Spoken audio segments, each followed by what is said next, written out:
प्यारे बच्चों नमस्कार। वर्तिका स्टडी सेंटर में आपका स्वागत है। मैं हूं राकेश कुमार। आज के सेशन में कक्षा 10 विषय गणित में 20 महत्वपूर्ण क्वेश्चनों को हम लोग अध्ययन करेंगे, जिसका पहला प्रश्न है अपरिमेय संख्या बताइए। तो अपरिमेय संख्या इन ऑप्शनों में से जो है वो पाई है और इस तरह से ऑप्शन यहाँ पर हो जाएगा सही बी। क्वेश्चन अगला है 2। वह बड़ी से बड़ी संख्या आप बतानी है जिस संख्या से 70 और 125 को बारी बारी से भाग किया जाए तो 5 और 8 शेष बचे, तो वो संख्या इनमें से देख करके बताना है। तो देखिए पहले शुरुआत करते हैं इस संख्या से। देखिए 13 से यदि हम आप भाग करते हैं 70 को, तो 13 का पाठ 70 में लगेगा 5 बार और ये हो जाएगा आपका 65 और ये 5 शेष बच जाएगा। तो एक कंडीशन तो मिल गई। अब जरा दूसरी को चेक कर लेते हैं। जैसे 125 को या 13 से डिवाइड करेंगे तो 13 नवा होगा 117 और इसमें से घटाएंगे तो ये आपका 8 शेष बचेगा। तो देखिए पहला ही ऑप्शन आपको मिल गया जिसमें ये दोनों कंडीशन फॉलो हो रही हैं। इस तरह से ये ऑप्शन सही हो जाएगा इसमें ए। क्वेश्चन नंबर 3 है यक्स यदि बहुपद x की पावर 3 माइनस 4x के शून्यांकों का योगफल आपको बताना है कितना है। तो देखिए यहाँ पर क्या करिएगा, x की पावर 3 है, माइनस का 4x है, आप x इसमें से कॉमन ले लीजिए तो हो जाएगा x स्क्वायर माइनस 4 बराबर हो जाएगा 0। तो यदि हम इसको ऐसे लिखना चाहेंगे तो ये x बराबर एक बार 0 हो जाएगा। दूसरा होगा x स्क्वायर माइनस 4 बराबर 0, ये माइनस 4 बराबर 0, तो ये होगा x स्क्वायर बराबर 4। तो जब वर्गमूल लेंगे तो x का जो मान निकल जाएगा वो मान निकलेगा प्लस माइनस 2। एक बार x का मान प्लस में आएगा 2 और एक बार आएगा x का मान माइनस 2 और इन दोनों को जोड़ेंगे तो हमारा आंसर मिल जाएगा 0 और ये ऑप्शन सही हो जाएगा सी। क्वेश्चन नंबर 3 है दो संख्याओं का योग 8 है और अंतर 2 है, तो वो संख्याएं बताइए कौन सी हैं। तो जरा देखिए पहले ही चेक कर लेते हैं इन ऑप्शन से। तो दो संख्याओं का योग, तो से इनको आप जोड़िए तो 6 और 2 कितना हो गया, 8 हो गया। योग तो मिल गया, लेकिन अंतर देखेंगे तो 6 में से 4 घटाएंगे तो 6 में से 2 घटाएंगे तो 4 मिलेगा। अंतर ये 2 नहीं मिल रहा है, इसलिए ये ऑप्शन नहीं होगा। अब जरा दूसरे में चेक करिएगा। यदि हम 5 और 3 को जोड़ेंगे तो 5 और 3 मिलकर के आएगा 8। पहली कंडीशन राइट हो गई।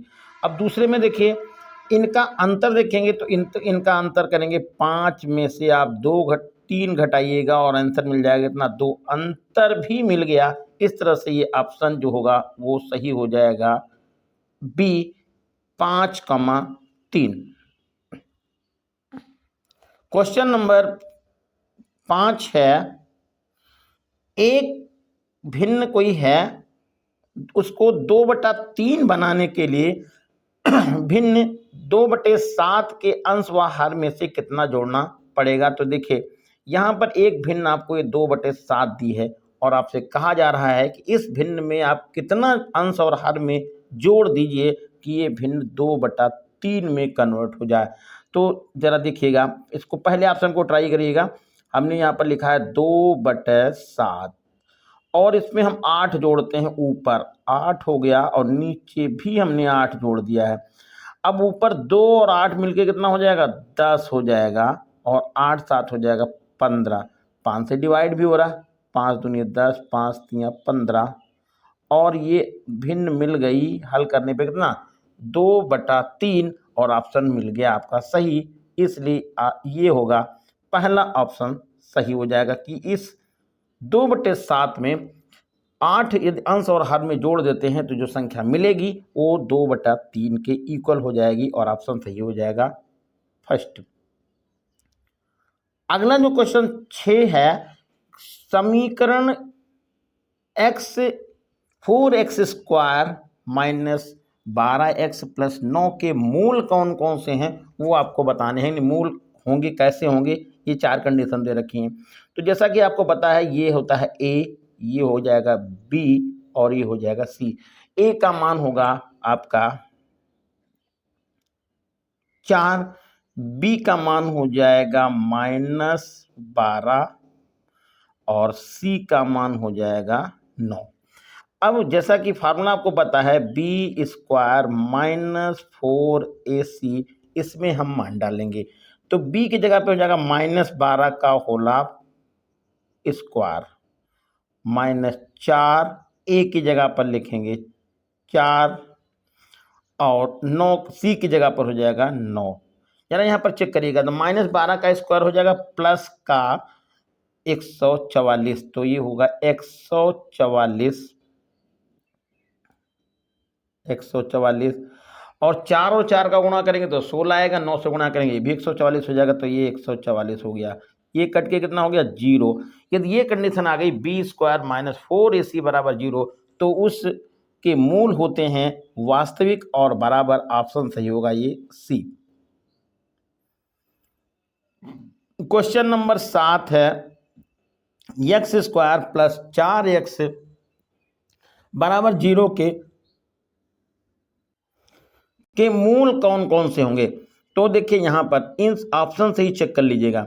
जैसे हम x का मान यहाँ पर 0 लिख दें तो ये तो पहला वाला पद 0 हो गया,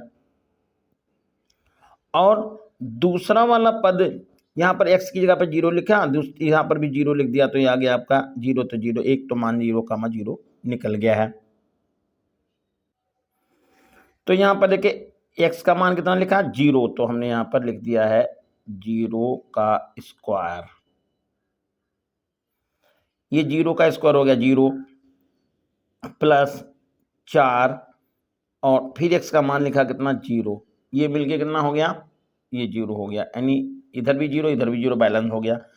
अब -4 लिखेंगे तो यहाँ पर लिखते हैं -4, तो -4 हमने लिख दिया, तो -4 का स्क्वायर हो गया और +4 और फिर यहाँ पर ये हो जाएगा -4, 0 हो जाएगा, तो ये होगा आपका 16, ये हो जाएगा माइनस का 16 कट के कितना हो गया 0, यानी बैलेंस हो गया। तो ये ऑप्शन सही हो जाएगा आपका पहला। यहाँ पर एक दिक्कत और है, एक देखिए चेक करिएगा, यदि यहाँ पर ये मान आप डालते हैं ये वाला मान 4 और -4, तो इसका स्क्वायर कितना हो जाएगा, इसका स्क्वायर हो जाएगा 4 चौके 16 हो जाएगा। तो ये वाला जो 4 चौके 16, लेकिन ये वाला बैलेंस नहीं होगा, इसलिए यही ऑप्शन गलत होगा। आपका पहला ऑप्शन हो सही हो जाएगा 0, -4। अगला क्वेश्चन देखते हैं। क्वेश्चन नंबर 8 है समांतर श्रेणी 10, 6, 2 ... करके प्रथम 16 पदों का योगफल बताइए। तो जैसा कि यहां पर देख रहे हैं ये समांतर श्रेणी का प्रथम पद है जिसको आप ए के नाम से जानते हैं, तो ए बराबर हो जाएगा 10 और डी निकालना होगा, तो 6 में से 10 को घटाएंगे, तो 6 में से 10 को घटाएंगे तो -4 हो जाएगा। ये दिया हुआ n का मान है 16। आप यहाँ पर समांतर श्रेणी के n पदों का योगफल का फार्मूला लगाएंगे n/2 ब्रैकेट में होता है 2a plus n-1 into D, इसमें मान डालेंगे और इसको पूरा हल कर लेंगे और आंसर आपका मिल जाएगा ये -320 और ऑप्शन सही हो जाएगा ये पहला।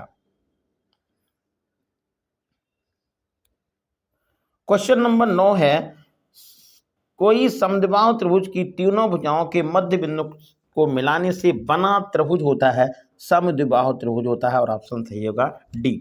क्वेश्चन नंबर 10 है बिंदु 3, 4 की मूल बिंदु से दूरी बताइए। तो देखिए जैसे यहां पर ये बना लिया हमने मूल बिंदु, ये हो गया। अब एक कोई बिंदु यहां पर हमने माना है, कौन सा है 3, 4। जैसा कि आपको मालूम है कि ये दूरी हो जाएगी ऐसे, ये x अक्ष पे 3 जाएगा, y अक्ष पे 4 जाएगा, मूल बिंदु हो गया है 0,0। अब मूल बिंदु से जब ये दूरी देखेंगे तो ये आएगी, मूल बिंदु से दूरी ये निकालनी, ये दूरी। अब मूल बिंदु से दूरी निकालना है तो 3 का स्क्वायर करिए प्लस 4 का स्क्वायर करिए, 3 का स्क्वायर हो जाएगा 9, 4 का स्क्वायर होगा 16, उसका वर्गमूल निकालिएगा और आंसर निकल जाएगा आपका 5। अगला क्वेश्चन दिया हुआ है 11, बिंदु -3,4 और 3,-4 को मिलाने वाली रेखा के मध्य बिंदु के निर्देशांक बताइए। जैसा कि आपको पता है कि मध्य बिंदु का निर्देशांक का फार्मूला होता है x1 + x2/2 और y1 - y2/2। तो यहां पर पहले हम x बराबर निकालेंगे, तो x बराबर हो जाएगा x1 + x2, -3 + 3 0/2 यानी कि 0 हो जाएगा। और y का निर्देशांक पता करने के लिए y1 + y2/2, y1 की जगह पर 4, y2 की जगह पे -4, ये हो जाएगा 4 - 4 0, तो 0/0 किया जाएगा। तो निर्देशांक निकल गया x, 0 और ऑप्शन सही हो जाएगा डी। इसको हम मूल बिंदु भी कहते हैं, मूल बिंदु। अगला क्वेश्चन आएगा 12 नंबर है, cos -60 अंश का मान बताइए। देखिए ध्यान रखना है, cos -60, cos का जो होता है माइनस, cos और sec का माइनस जो कोण के साथ में लगा होता है उसको यहाँ पर हल करते समय छोड़ दिया जाता है। तो इसको हम कह दें cos -60 कहें या cos 60 कहें, बात एक ही है। तो जब cos 60 और cos 60 का मान हो जाएगा 1/2 और ऑप्शन सही हो जाएगा आपका पहला। क्वेश्चन नंबर 12 है, sine square theta into sec square theta का मान बताइए। तो देखिए साइन स्क्वायर थीटा को हमने यहां पर लिख दिया है साइन स्क्वायर थीटा और सेक को लिख दिया 1/cos स्क्वायर थीटा। अब ये आ जाएगा आपका कितना, साइन स्क्वायर थीटा बटे कॉस स्क्वायर थीटा होता है tan स्क्वायर थीटा और ऑप्शन सही हो जाएगा ये सी। क्वेश्चन नंबर 15 है, किसी खंभे की परछाई उसकी ऊंचाई की √3 गुना है, उन्नयन कोण बताइए। जैसा कि आपको मालूम है, जैसे ये मान लीजिए ये खंभा है और ये हो गई उसकी परछाई, ऐसे मिला दीजिए, ये आएगा उन्नयन कोण। इसकी ऊंचाई को आप x मान लीजिएगा, तो उसकी परछाई ऊंचाई की √3 गुना परछाई, इसे यहाँ पर a मान लें, इसको हम b मान लें, c मान लें, तो ये BC परछाई हो जाएगी। तो परछाई उसकी जो है ऊंचाई की √3 गुना है, तो ऊंचाई कितनी मानी है, x मानी है, तो √3x हो जाएगा। उन्नयन कोण थीटा के बारे में निकालनी है, तो tan थीटा बराबर होता है x बटे यानी लंब बटे आधार x बटे √3x, x कर दिया जाएगा। तो tan थीटा बराबर हो जाएगा 1/√3 और tan थीटा इसको क्या लिख सकते हैं, tan 30 कह सकते हैं, क्योंकि tan 30 का मान 1/√3 होता है। अब दोनों तरफ से tan हटाएंगे तो थीटा की वैल्यू कितनी लिख देंगे, 30 अंश, और हमारा ऑप्शन सही होगा ये बी। क्वेश्चन नंबर 16 दिया हुआ है, 50 मीटर ऊंची एक मीनार के शिखर से पृथ्वी पर एक बिंदु का अवनमन कोण 30 अंश है, तो बिंदु से मीनार के पाद की दूरी बताइए। देखिए ये जैसे हो गई कोई मीनार, यहां से एक कोई बिंदु हो गया ये वाला। अब यहां पर क्या किया गया है, ये मीनार की ऊंचाई है 50 मीटर, तो ये 50 मीटर आप यहां लिख लीजिएगा। ये मीनार हो गई, ये इसका जो है पृथ्वी पर कोई बिंदु हो गया, ये अवनमन कोण हो गया जिसको हम इस नाम से जानेंगे 30 अंश से, तो ये वाला उन्नयन कोण भी 30 अंश हो जाएगा। ये ऊंचाई कितनी है, 50 मीटर है। आपको इसका मान x का आधार पर निकालना है। यहाँ पर हम a लिख लेते हैं, यहाँ पर b लिख लेते हैं, यहाँ पर c लिख लेते हैं। अब tan थीटा बराबर हो जाएगा लंब बटे आधार, यानी हम ये लिखेंगे tan 30 बराबर होगा, tan 30 बराबर लंब की जगह पर हम h लिख लेंगे और आधार की जगह पर लिख लेंगे tan 30 का मान h यानी कि 50 मीटर आ जाएगा। यहाँ पर हम 50 लिख देते हैं। tan 30 बराबर होगा 50/x। तो tan 30 का मान कितना आएगा 1/√3, ये हो जाएगा 50/x। क्रॉस गुणा कर लेंगे तो ये हो जाएगा x बराबर 50/√3 और ऑप्शन सही होगा ये बी। क्वेश्चन नंबर 17 है, दो वृत्तों के केंद्रों के बीच की दूरी 4.5 सेंटीमीटर है। इन केंद्रों के बीच की दूरी इनकी कितनी है 4.5 सेंटीमीटर है। त्रिज्याएं एक की हैं 2 सेंटीमीटर, दूसरे की हैं 3.5 सेंटीमीटर है। वृत्त पर कितनी स्पर्श रेखाएं खींची जा सकती हैं वो आपको निकालना है। देखो जैसे यहाँ पर एक हमने लाइन खींची है, केंद्रों के बीच की दूरी कितनी बताई है, केंद्रों के बीच की दूरी यहाँ 4.5। थोड़ा सा सवाल को करेक्शन करिएगा, यहाँ पर हम 2.5 लिखेंगे, यानी कि जो 3.5 है इसको 2.5 करेंगे। एक हम 4.5 सेंटीमीटर की लाइन से खींचेंगे, एक तरफ 2 सेंटीमीटर त्रिज्या का वृत्त बनाएंगे, दूसरी तरफ 2.5 सेंटीमीटर त्रिज्या का ये वृत्त बनाएंगे। अब जैसा कि यहाँ पर देख पा रहे हैं कि ये इन दोनों को आप जोड़िएगा तो ये भी 4.5 आएगा और ये केंद्रों के बीच की दूरी भी क्या है 4.5 है। तो ये दोनों वृत्त वाहिता क्या करेंगे स्पर्श करेंगे। अब जब वाहिता स्पर्श करेंगे तो कितनी स्पर्श रेखाएं खींची जा सकती है, देखिए एक तो हो गई ये वाली, दूसरी हो गई एक ये वाली और तीसरी स्पर्श रेखा ये हो गई। तो इस तरह से 1, 2 और 3 स्पर्श रेखाएं खींची जा सकती हैं और ऑप्शन सही हो जाएगा ये बी। क्वेश्चन नंबर 18 है, किसी वृत्त के बाहर किसी बिंदु से वृत्त पर कितनी स्पर्श रेखाएं खींची जा सकती हैं। जैसे मान लीजिए यहाँ पर कोई वृत्त है और यहाँ पर कोई बाहर बिंदु है तो इस पर मात्र 2 स्पर्श रेखाएं ही खींची जा सकती हैं और ऑप्शन सही हो जाएगा आपका बी। क्वेश्चन नंबर 20 है, दो गोलों के आयतनों का अनुपात 64:27 है तो उनके पृष्ठीय क्षेत्रफलों का अनुपात बताइए।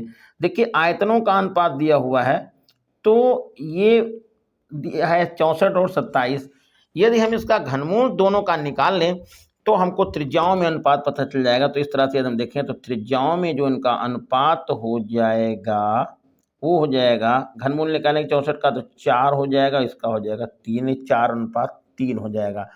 अब इसका जो वक्रपृष्ठ निकालना होगा तो वक्रपृष्ठ निकालने के लिए इनका हम स्क्वायर करेंगे, क्योंकि वक्रपृष्ठ का फार्मूला होता है 4πr²। तो स्क्वायर कर दिएगा, 4 का स्क्वायर हो जाएगा 16 और 3 का स्क्वायर हो जाएगा 9 और अनुपात आ जाएगा 16:9 और ऑप्शन सही हो जाएगा आपका डी। इस सेशन का सबसे लास्ट क्वेश्चन 20 नंबर क्या है, 1 से 9 तक की प्राकृतिक संख्याओं का समांतर माध्य बताइए। तो देखिए 1 से 9 तक की संख्याओं को आप जोड़ लीजिएगा तो 1 प्लस ये 2 करिए प्लस 3 करिए फिर 4 फिर 5 और लास्ट में कहाँ तक जोड़ जाइए इसको 6 फिर 7 फिर 8 फिर 9। इनको जब जोड़ेंगे तो इनका जोड़ होगा, देखिए 3 3 6 4 10 15 15 और ये 21 28 और ये 28 और 36 9 45, टोटल मान हो गया इनका 45। और हैं संख्याएं कितनी 9 है तो 9 से आप डिवाइड कर दीजिएगा, क्योंकि समांतर माध्य का फार्मूला होता है पदों का योग बटे पदों की संख्या। तो आप 45 को 9 से भाग करेंगे और आंसर आपका मिल जाएगा 5 और इस तरह से ऑप्शन होगा ये बी सही। तो ये थे आज के टॉप 20 क्वेश्चन जो बोर्ड परीक्षा में बार बार पूछे जाते हैं। कैसा लगा कमेंट करके बताइएगा, चैनल को सब्सक्राइब कीजिएगा, शेयर कीजिएगा। धन्यवाद।